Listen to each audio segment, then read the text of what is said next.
Jake Tapper from CNN has seen some problems with the Harris debate performance that has not been pointed out by many on the left, or certainly not in the mainstream media. And what he was concerned about is exactly kind of what we were talking about yesterday. Started off with the first question, which is, are you better off today than you were before the Harris-Biden administration? And, you know, it's a pretty easy comparison. Were you better under Trump? Are you better under Harris-Biden and the Biden-Harris administration? And she totally skipped over that, and that was the first question of the night, and the moderators never pushed her.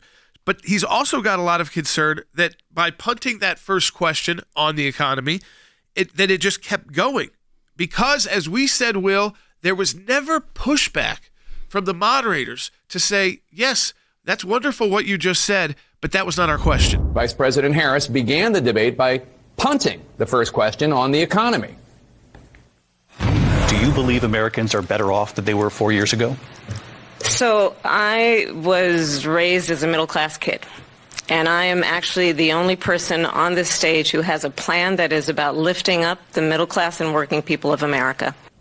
It went on from there. Despite the economy being the number one issue facing the country, the sitting vice president generally reverted to talking points about a few of her policy proposals. Even Harris allies today are saying that she needs to talk more about what she will do for Americans if elected. On the border, another vulnerable issue for Harris, she also dodged.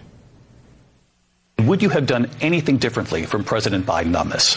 So I'm the only person on this stage who has prosecuted transnational criminal organizations for the trafficking of guns, drugs, and human beings. Okay, that wasn't the question. When asked how she would break through the Israel-Hamas war stalemate, Harris said this. We need a ceasefire deal, and we need the hostages out. And so we will continue to work around the clock on that.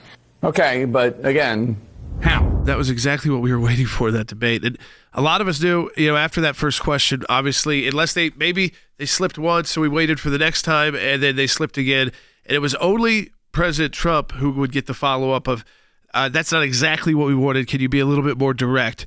Harris never got that. Jake Tapper, after the dust settled, had a moment of reflection and actually called out Kamala Harris for her debate performance. But this isn't the only thing that CNN has done just this week that seems to show that there may be some discontent within the ranks of the alleged journalists, if you want to call them that. I don't know. Our audience would prefer that I not use that term for them. But those at CNN that would traditionally give Kamala Harris the pass. Aaron Burnett and Andrew Kaczynski from the K-File have done two lengthy segments. Yeah, we spent time on one. On the one on the border wall, just blasting Kamala Harris for her flip-flops and calling out the hypocrisy and basically saying, which Kamala do you believe? So seeing CNN do journalistic work for once is a breath of fresh air. I don't know how long it lasts. We only have less than 2 months till Election Day.